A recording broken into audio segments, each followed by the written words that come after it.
जय हिंद दोस्तों, कैसे हैं आप सब लोग। दोस्तों, अगर आप सहारा इंडिया के निवेशक हैं, अगर आपने सहारा इंडिया में अपना पैसा निवेश किया हुआ था तो आज तक आपको वो पैसा मिला नहीं होगा। ऐसे बहुत ही कम लोग हैं जिनको सहारा इंडिया से रिफंड मिला हो। 2018 में जो सेबी के पास गए थे, जो 15,000 करोड़ के आसपास सेबी में सहारा ने जमा किए थे, तो उसमें से कुछ पैसा हो सकता है कि किसी लोगों को मिल गया होगा, लेकिन 70 से 80% लोगों को पैसा आज तक नहीं मिला है, वो भी सहारा में फंसा हुआ है। सहारा इंडिया ने जब 2012 में सुप्रीम कोर्ट के आदेश के बाद सेबी को पैसे जमा किए तो 25,000 करोड़ रुपए जमा करने थे, जिसमें से लगभग इन्होंने 15,000 करोड़ के आसपास जमा किया। पूरा पैसा इन्होंने जमा भी नहीं किया। और 2015 में जब इसे बंद किया गया रिजर्व बैंक के द्वारा, तो इन्होंने जब सुप्रीम कोर्ट ने पैसा इंटरेस्ट के साथ इनके निवेशकों को रिटर्न करने के लिए ऑर्डर जारी किया था।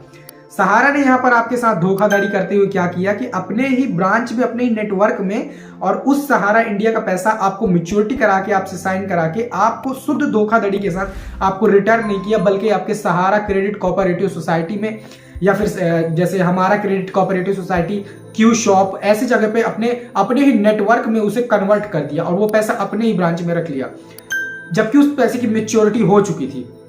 पैसे की मैच्योरिटी हो गई, आपको पैसा आज तक नहीं मिला है। और सहारा इंडिया से सिर्फ और सिर्फ लोगों को आज तक सिर्फ डेट, दिलासा या टाइम मिलता आ रहा है।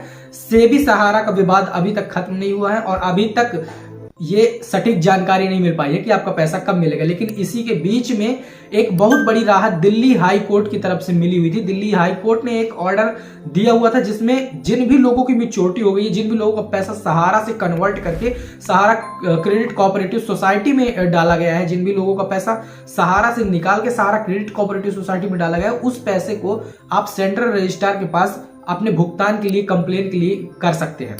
इसका फॉर्म आप भर सकते हैं। अब इसमें थोड़ा सा टाइम तो लगेगा, थोड़ा सा इसमें एक लॉन्ग प्रोसेस होगी। प्रोसेस में थोड़ा सा आपको समझाने की कोशिश करता हूं। प्रोसेस ये होगी कि जैसे आप सेंट्रल रजिस्ट्रार के पास अपने सहारा क्रेडिट कोऑपरेटिव सोसाइटी की मैच्योरिटी अमाउंट के लिए क्लेम करेंगे, तो वहां पर जितनी भी रिक्वेस्ट जाएंगी वो क्या करेंगे, उन रिक्वेस्ट को फॉरवर्ड करेंगे आपके रीजनल ऑफिसर या रीजनल कार्यालय, जो भी हर एक स्टेट में अलग अलग हैं, तो वहां पर वो उनके द्वारा फॉरवर्ड किया जाएगा कि इतने लोगों का पेमेंट अभी तक आपके द्वारा नहीं किया गया है।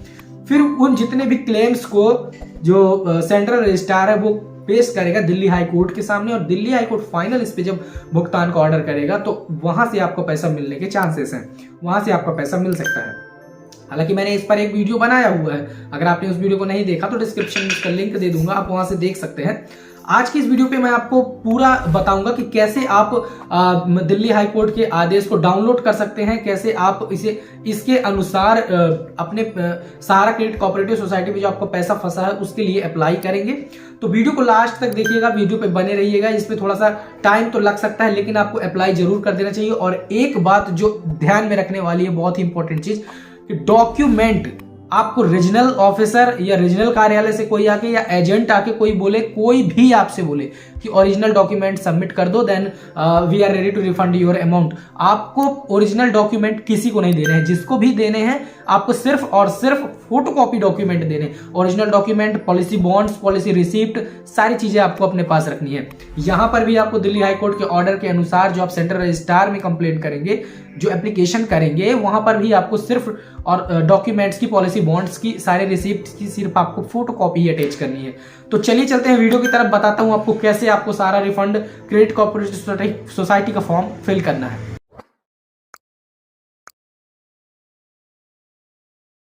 सबसे पहले मैं आपको दिल्ली हाई कोर्ट का वो ऑर्डर दिखा देता हूं जिसके बेस पर दिल्ली हाई कोर्ट ने सेंट्रल रजिस्ट्रार या फिर जितनी भी याचिकाएं सहारा क्रेडिट कोऑपरेटिव सोसाइटी से रिफंड के लिए फाइल की गई थी, या जितने भी एप्लीकेशन आए हुए थे उन पर जांच करके उन्हें रिफंड करने के लिए जो ऑर्डर पास किया हुआ था सेंट्रल रजिस्ट्रार को, वो मैं आपको सबसे पहले दिखा देता हूँ। तो यहाँ पर आप देख सकते हैं, ये आप देख सकते हैं WPC 669/2021, इसकी जो ऑर्डर डेट है 22/3/2022। तो इसको अगर आप ओपन करेंगे तो ये ओपन होता है। इसकी मैं PDF फाइल आपको दे दूंगा टेलीग्राम चैनल पे, वहाँ से आप इसे डाउनलोड करके चेक कर सकते हैं।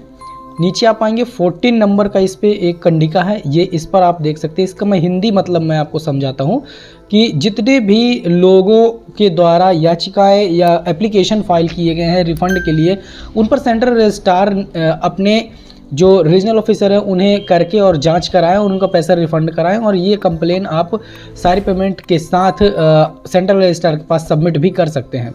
तो इसी के अकॉर्डिंग आपको वो एप्लीकेशन फाइल करना है। एप्लीकेशन आपको कैसे फाइल करना है ये मैं बताता हूँ। ये आपके सामने एप्लीकेशन शो हो रहा है, इसका मैं डॉक्यूमेंट भी टेलीग्राम चैनल पे दे दूंगा, वर्ड फाइल, तो आप उसे डाउनलोड कर सकते हैं। कई लोगों की ये प्रॉब्लम होती है कि इस डॉक्यूमेंट को जैसे हम वर्ड फाइल में देते, तो चूंकि यहाँ पर आप देखिए फॉन्ट जो है मेरा कृतिदेव 010 है, तो इसे आपको कंट्रोल A करके किसी भी कंप्यूटर से कृतिदेव में कन्वर्ट कर लेना है, नहीं तो ये इंग्लिश में कन्वर्ट हो जाएगा।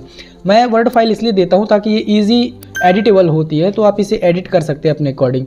यहाँ पर आपको प्रति श्रीमान माननीय केंद्रीय रजिस्ट्रार सहकारी समिति, CRCS कार्यालय, प्रथम तल सहकारी मंत्रालय, अटल अक्षय ऊर्जा भवन, CGO complex, Lodhi road, pin, ये लिख देना है एड्रेस, इसको आपको सेम रखना है। नीचे कंप्लेन जो जिसके नाम से भी पॉलिसीज़ है, जिसके नाम से सहारा क्रेडिट कोऑपरेटिव सोसाइटी में पैसा जमा, उसका नाम यहाँ पर लिखना है या आवेदक लिखना है। इसके बाद विषय में लिखना है सहारा के विभिन्न समूहों द्वारा सहारा सोसाइटी से पैसा कन्वर्ट करके भुगतान न किए जाने के संबंध में। प्रसंग में लिखना है माननीय दिल्ली हाई कोर्ट के आदेश क्रमांक WPC 9669 दिनांक 2021-22 मार्च 2022 व 23 मई 2022 के आदेश अनुपालन के संबंध में। उपरोक्त विषय अंतर्गत के संबंध में निवेदन है कि आवेदक उपरोक्त पते का स्थायी निवासी है, जो कि आप यहाँ पर लिखेंगे। इसके बाद आपको लिखना है यह कि मुझ आवेदक के द्वारा सहारा इंडिया परिवार में पॉलिसी क्रमांक ये के द्वारा इतने रुपए निवेश किए गए थे, जिसकी रसीद और पॉलिसी संलग्न है। यह कि तो ये आप यहाँ पर छाया प्रति संलग्न लिखेंगे कि आपको ओरिजिनल डॉक्यूमेंट नहीं भेजना है, फिर से बता रहा हूँ। यह कि माननीय सुप्रीम कोर्ट के आदेश के अनुसार 31/8/2012 के अनुसार सहारा ने अपने सभी निवेशकों को पैसा रिटर्न करने का संबंधित आदेश दिया तथा पैसा रिटर्न करने के लिए दस्तावेज की मांग की। यह कि कंपनी की मांग पर मुझ आवेदक के द्वारा सभी दस्तावेज प्रस्तुतिकरण कर सहारा के समक्ष प्रस्तुत किया गया, जिसमें कंपनी ने हम आवेदक के पैसों को सहारा इंडिया के धोखाधड़ी करते हुए कोऑपरेटिव सोसाइटी में कन्वर्ट कर दिए और आज तक पैसे प्राप्त नहीं हुए हैं। अब आपको यहाँ पर जहाँ भी कोऑपरेटिव सोसाइटी में आपका पैसा कन्वर्ट किया गया उसका नाम लिखना, जैसे हमारा क्रेडिट कोऑपरेटिव सोसाइटी, ये सहारा क्रेडिट कोऑपरेटिव सोसाइटी, जितना पैसा आपका है वो आपको यहाँ पर लिख देना है। या फिर अगर आप डायरेक्ट सहारा क्रेडिट कोऑपरेटिव सोसाइटी में ही इन्वेस्ट किए हैं तो वो आप डायरेक्ट यहाँ फिल करके और यहाँ पर पैसे लिख देंगे।